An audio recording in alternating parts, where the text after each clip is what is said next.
Bonnheim, and I want to welcome everyone to a very important meeting on school closure for Joseph Bonnheim. So I just want to remind everyone that you will have the opportunity to speak, and we need to do so in a respectful manner. So at this time, I'm going to turn it over to Teresa Cummings, who's the facilitator for this evening. Thank you. Good evening, ladies and gentlemen. Thank you for attending. I just want to make sure you can hear me in the back. Great, thank you so much. My name is Teresa Cummings. I'm the Interim Chief Accountability Officer for Sacramento City Unified School District. On the behalf of the Superintendent and the Board of Education, I'd like to thank you for being here tonight to support your school, your community, and your children. I'd like to let you know that Superintendent Raymond will be here. We have another community meeting at a school site, so he'll be there as well as here. It is important that he hears all of your feedback, so we are videotaping, as well as we will have people taking notes.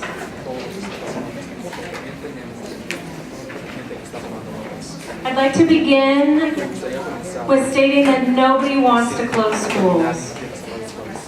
We know that these are difficult decisions and they're very personal. And because we know this conversation can be emotional and hard, I'll be asking for your assistance tonight in ensuring that we are respectful of one another during the conversation. And first, I'd like to start tonight with a brief overview of the district's financial situation that has led us to this difficult decision. We'll discuss why right-sizing the district is so critical, the consequences of not taking action, and what you can expect during this process. This chart is from the California Department of Education. It shows our enrollment, kindergarten through 12th grade, since 1996-97. As you can see, we've lost 5,479 students since 2001. That's 160 classrooms of children. We've also lost 800 kids in this school year alone, and we're projected to lose another 800 kids next year. The reasons for the decline include families moving out to the suburbs, the recession, the impact that our community has had with foreclosures. But it's not just Sacramento that's seeing a decline in children age students, it's also the state of California, because we have less newcomers coming to California. Here you have Joseph Bonnheim's enrollment history. As you can see, the chart shows a high of 632 kids in 1996-97 school year. Currently, in this school year, Joseph Bonnheim has 413 students. That's a loss of 219 students, or an enrollment loss of nearly 35%. As I said, nobody wants to have to close schools. But we need to match the number of schools we have to the number of students that we have. We have too many elementary schools for the number of elementary students. In this chart, it shows you that in Sac City Unified School District, although we are similar in the number of enrolled students as San Juan, we have more elementary schools. We have 56, while they only have 43. So we have 13 more elementary schools than San Juan. In Elk Grove, they have 62,123 students, but only 39 elementary schools. This puts a strain on our resources and on our staff, and it costs us a lot of money. We have too many elementary schools that are filled to far less than capacity. Declining enrollment makes Sac City budget problems even worse, because we are funded per student from the state. Because of declining enrollment, state cuts caused by the recession, and the loss of federal funds, our district has had to face 10 years of deficits. That's a decade of cuts to program, people, and services to our children. In the last 5 years, we've been forced to cut $146 million. $146 million. And that's in the last 5 years alone. Last year, we cut $28 million.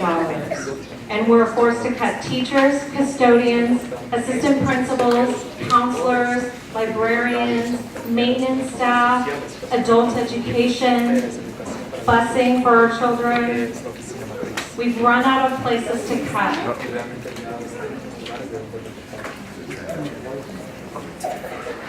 This slide dramatically illustrates the severity of the cuts over the last 11 years. Since 2002-03, we've reduced our spending by $216 million because of cuts to our funding.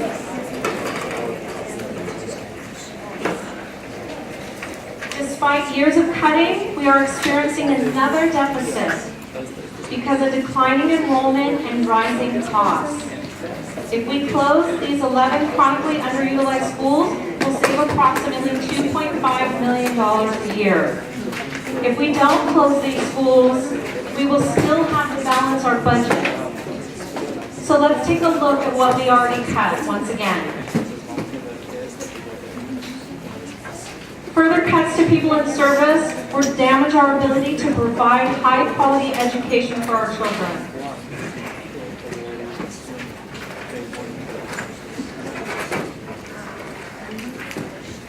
We've heard, what about Prop 30? I thought Prop 30 was supposed to save the schools. We are very glad that Prop 30 passed. If Prop 30 would not have passed, we would have had to cut $15 million in the middle of the year, which means that we would have had to stop school 2 weeks early. We're all very happy that it passed. But even with Prop 30, our district still faces a declining enrollment and rising costs, and a strain on our resources caused by the operation of too many elementary schools. We are very likely to have a deficit for next year. As for measures Q and R, our bond funding, we're also very happy that Q and R passed, but that cannot be utilized to balance the general fund budget. That is for our facilities, and they will be used to upgrade and repair your child's new school, as well as the middle schools and high schools your child will eventually attend.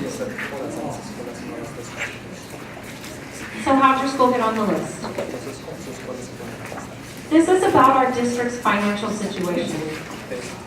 No one wants schools to have to make decisions based on finances, but we have to. If we don't deliver a balanced budget to the county every year, the state will take us over. So since we are forced to make decisions based on finance, with dwindling funds due to declining enrollment and rising costs, we use fiscal criteria in determining which schools should be closed. This is not a judgment on your principals. This is not a judgment on your school. It's not a judgment on your community, and it's not a judgment on your teachers. We know you love your school. We know you love your teachers and your principal, and you should. We simply have more schools than funding available. The district looked at capacity and used a formula that I'll explain in a minute to create a list of most underutilized schools. Some schools were removed because of consideration for the following reasons. Schools whose enrollment will grow from the closure of another schools, and priority schools. The method that we used for determining capacity was to count all teachable spaces in each school. This includes classrooms, surplus classrooms that could be housed for students but are currently used for child development, supplemental teacher lounges, PE prep rooms, after-school programs. We did remove libraries from the tally. Then we calculated the capacity by using current class size limits. These are contract limits, and we include smaller class sizes for special education classes. We use the same criteria to determine capacity at every school. I want to reiterate this. The same criteria was used for every elementary school. It was very important that we use the same yardstick for every school. We felt like this was the only fair way. Using this method,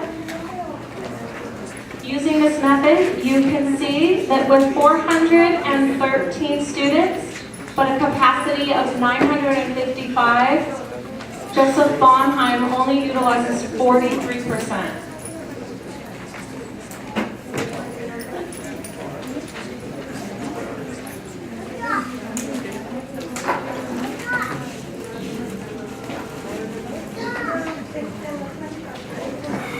What's your child's new school?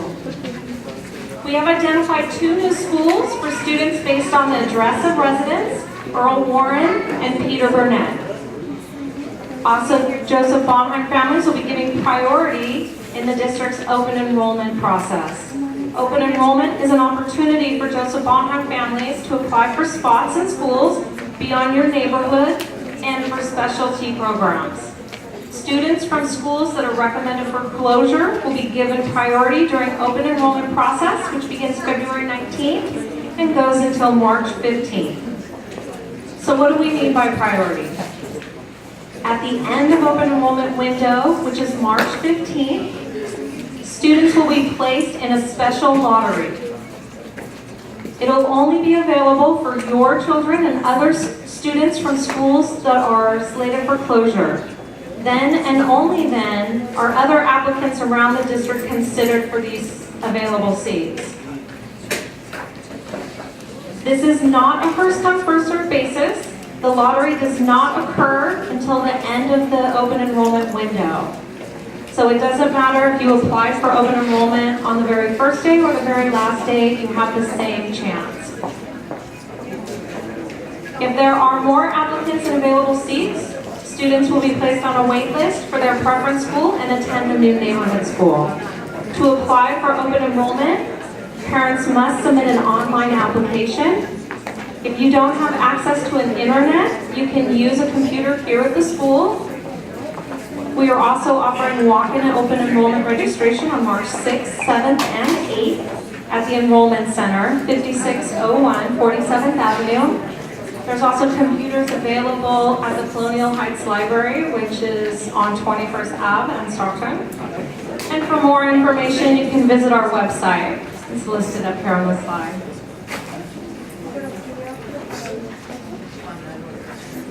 We know that many of you have concerns about the safety of your children getting to their new site. I want to assure you that the safety of your children is our #1 priority. We are working with Sacramento Police Department, the Sac City Unified School District Safe Schools Office, and the City of Sacramento to ensure that all children get to their new schools safely. We are studying traffic patterns and projections and working with our partners on ways to mitigate any challenges that might arise.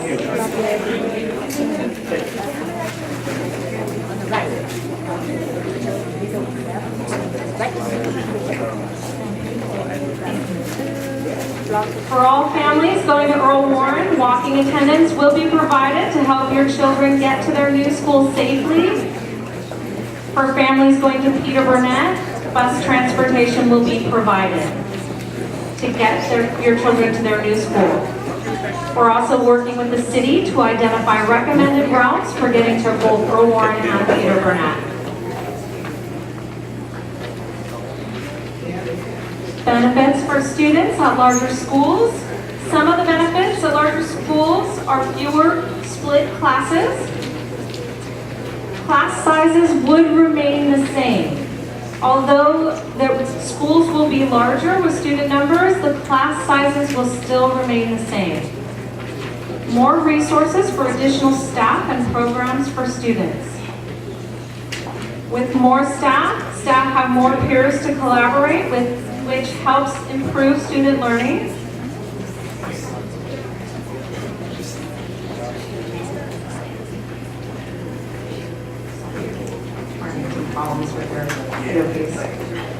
Larger parent communities provide more opportunities for parent and community involvement, and there are more hands to help.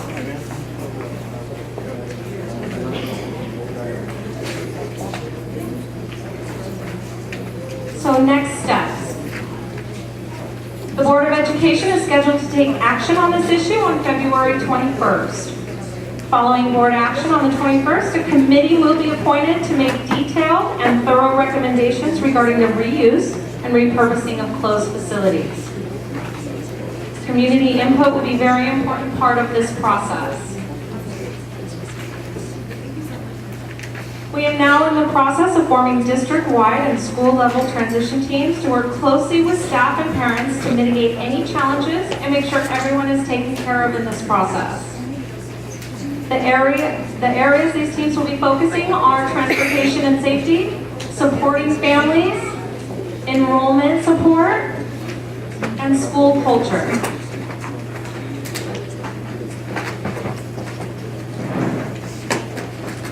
I would like to acknowledge Board Member Gustavo Arroyo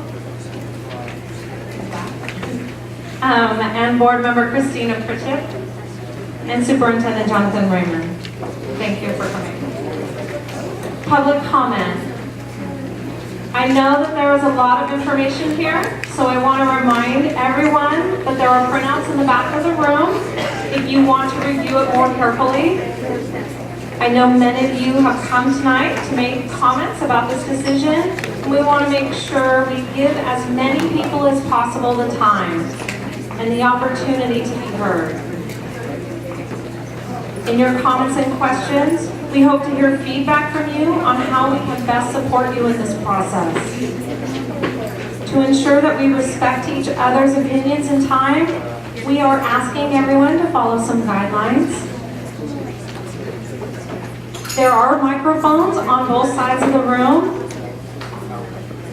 Please line up behind one of them if you'd like to make a comment. We will alternate between the two. If you need a Spanish language interpreter, please line up to the left. Spanish interpreter right here on the left. And Hmong interpreter, you can line up on the right. We ask that you limit your comments to 2 minutes per speaker to ensure that everybody has an opportunity to speak. You will see up on the screen a 2-minute clock. And it will run down to 0, which will inform you that your 2 minutes have passed. Please allow everyone an opportunity to speak before making another comment. If you think of something after you sat down, or if you're just not comfortable getting up, there are, and speaking in the microphone, there are comment cards in the back, and you can fill it out. And you can just provide it to them. You can also fill it out in the language that you're most comfortable writing in, and we will translate it afterwards. If there's a question about the data in the report before you, we will do our best to answer it tonight. However, we will not be able to answer all questions. We will be gathering the questions. As I said previously, we are videotaping to make sure that we don't miss anything. And then the women in the front will write down your comments on the boards right in front of us. I understand there's a lot to say, and we want to make sure everybody has an equal opportunity to present feedback. We will provide the responses to all questions on the district website, as well as have it at the school site. In the back, you will find frequently asked questions, and right here. So the English version is right here, and then the back we have the translated versions. Okay. So Ms. Barbara Connick will be passing out the English version if you want one. Just raise your hand. Since this is such an emotional topic, I understand the urge to applaud. If we can hold our applause, we'd like to make sure that until the end of the evening, we'd like to make sure that as many people as possible have the opportunity to speak. And finally, we will be ending tonight's meeting at 9 p.m. to be respectful of people's time, but also it is a school night. We need to get our children home in bed, homework as soon as possible. So let's go ahead. We can begin right here on this side.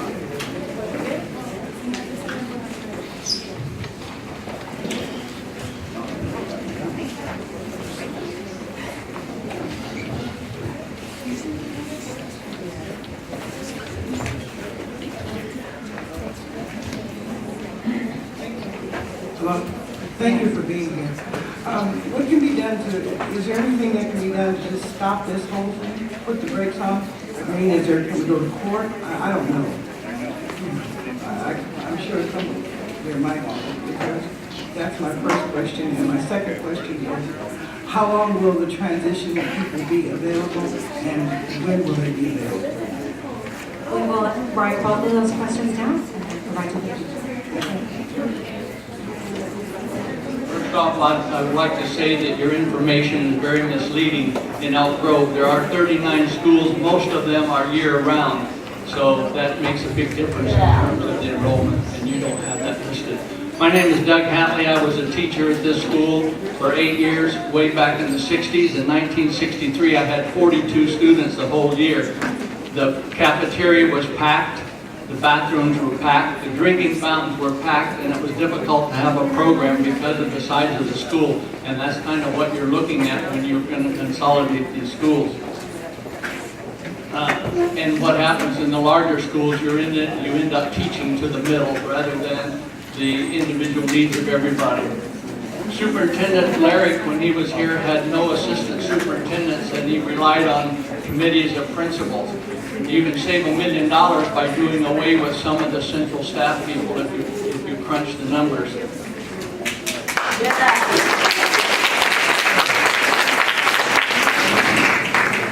According to the superintendent, you cut $146 million in the last 5 years. However, if you look at the district staff directory, it's exactly the same as last year to this year, except I believe, unless my counting was wrong, there's one more person this year than last year.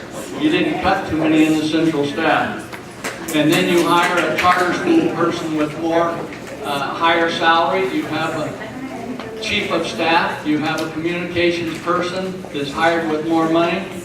And I will say I went to a closing school meeting at Freeport last year. I asked the superintendent directly if there was plans to make Freeport School a charter school. He told me, I think twice, no. Guess what? 4 months later, it was a charter school. He lost a lot of credibility in my eyes right then. Question everything, do the research, don't accept anything without checking.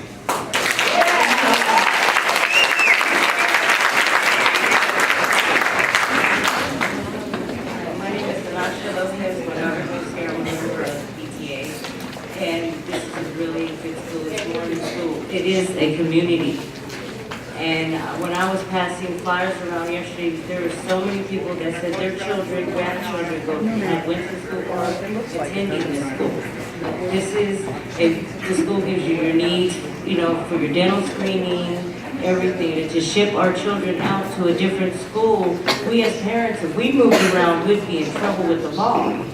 But it's okay for the school district to uproot our children where they're at, where it's very stable, they get a good education, there's not fist fights, the children get along with everybody.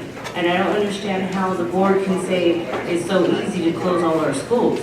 And also, you guys want to close 11 schools, but yet 10 charter schools might be open in the future.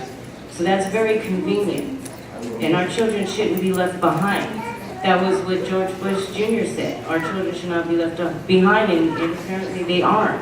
Because when you uproot them from their elementary school, put them in a new environment with new children, new teachers, they don't know them, they're going to either get a shock to their system. And that's not right or fair. And it will, in their education, you will see it in their test scores. Because then they have to readjust everything all over again. And it's not fair for us and our children. Thank you.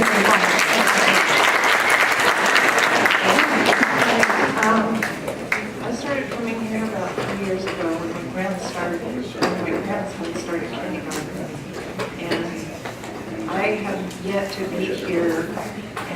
see this place packed with children. I've walked around throughout the school. I have not seen any of the classrooms where they're not overflowing. So I was quite shocked to see these numbers that you have come up with. I was tempted to go around for days at a time and count each classroom to try to figure out where these numbers came from, because I still can't figure it out. I've seen the school completely packed. Every time I'm here, I volunteer several days a week because my grandkids are here. I've seen the kids here thrive. I would hate to see them moved out of a school and go to a new school where, again, like the other woman said, they would have to go in and learn a new program, meet new children, meet new teachers, and I really think it would set everybody back on their education. So I hope this isn't a done deal, and I hope there's something that we can all do to stop this process. Thank you. Good evening. My name is Brother Kevin Carter. I'm a social justice activist, not only for youth, but for the environment that's been taking place over the last 2 years. And one of the movements that you heard about is the Occupy movement. This is one of the things that we have been talking about. But now, what has come home to roost is the truth of the matter. If I looked at all of the districts, and all the way around, and all of these other areas that have these purple areas of clearance, nothing going on as far as their schools being affected. But when it gets to the south side of Sacramento, and all of these areas that have become the areas where you want to make all of the cuts and all of the changes. And my first question is, of all of these parents that are sitting out here, that are going through the fierce urgency of now, and all of these economic disparities that are going on around us, have you ever thought about that before making your decisions? Have you all thought about these people in here, on the changes they have to make financially to make these changes that they don't have if we're in a blight community? But what I see today, I see the blightness coming from the school board of how they look at all of these communities and how they look at these schools. These schools are not in the blightness. As I look around and see that there's no foreclosures around this school. The only foreclosure that is going on is to their education. And to that education that's happening right now, when we say no child left behind, it's their kids left behind. When we talk about getting inside of the starting gates and home to the chase to get to the dream, they can't get in the starting blocks because you guys are dismantling those starting blocks. I say peace be still. I say for everybody to stay in these schools right here until we get past all of these things that are happening in Washington, D.C., all of these things that are happening economically, because right now there's a storm going on. And that storm is not going to stop when you guys do these changes. They're going to get worse for these families. Then what are you going to do?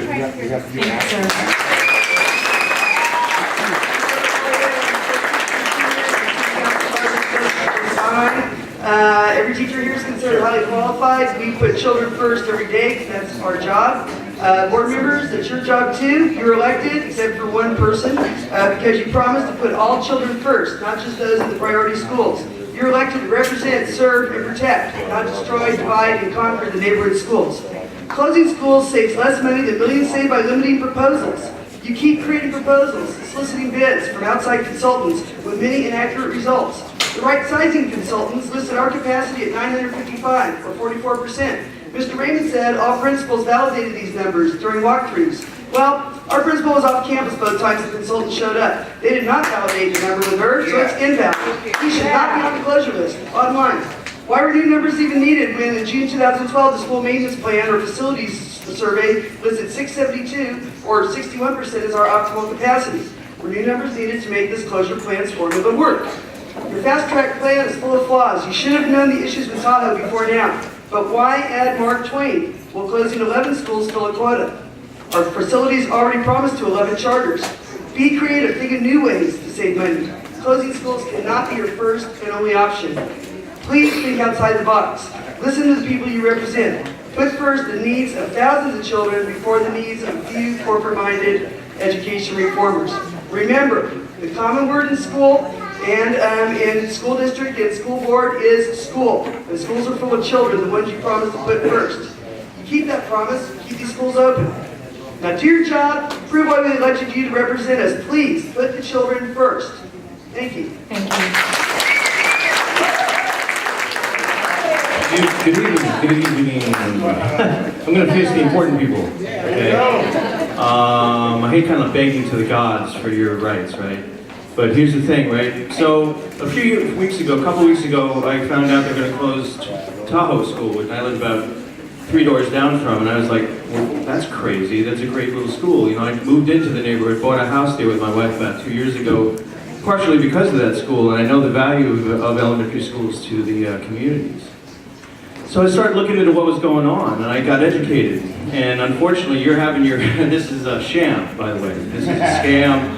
This is a boondoggle. This is whatever you want to term it. A bum's rush, used to call it back east, okay?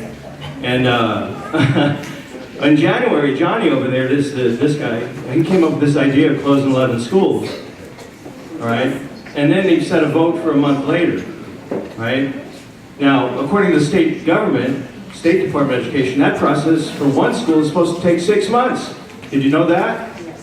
6 months to close one school, he's given 1 month to close 11. Wow, why? What's going on, right? Okay, so this is what I found out. The capacity figures the lady just talked about.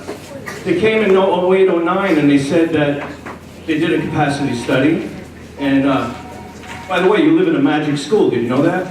Because the capacity numbers in 08, 09 in this school was 349 students less than the capacity report they just did in 13. Same school. You're magic. How do you do that? I don't know. I think I do know. So they came up with this idea, and then they had to justify the figures to come up with the figures to justify the idea, right? So they used the fraudulent capacity report. Okay? The budget figures, they say the schools are costing money. They're not. They're in surplus.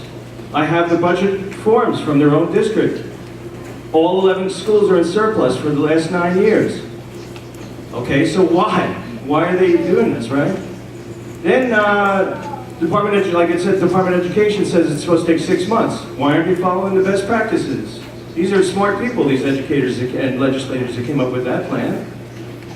So then there's this California Environmental Quality Act. It's a very important thing in California. We care about our environment, right? So we have a CEQA Act. You'll hear that once in a while. And what we don't know, we don't think there was any analysis done with CEQA. Okay, and what CEQA says, if you want to move 4,000 kids, because that's how many kids they're talking about moving here. In all the schools, there's 4,000 kids. From one school to another, you have to do an environmental impact study to find out on traffic, what it's going to do for traffic, and you need to find out what it's going to do. If you're going to do anything on the new school, you're going to have to do a impact study to see if the new school meets that. So then, why are schools being targeted in minority-populated neighborhoods? Why? Most vulnerable, least powerful, right? And then And then there's no plans for the schools. Now, me as a property owner, I got kind of pissed off. Because they're going to close this school a couple doors down from me and have this boarded up building. They have no plans. They have a plan to form a committee to come up with a plan. Right. Let me tell you something, folks. Sometimes politicians lie. Okay? Now, there's a politician right over there. All right? And I'm telling you, this is what's going on. Jerry, thank you so much. So we really would like to make sure that I just want to make sure you know that the thing you have as your power right now as a citizen of the state of California is the grand jury. This is a grand jury complaint form. Every one of you can fill this out. Okay? Come see me if you want one. I have plenty of copies. Thank you, Jerry.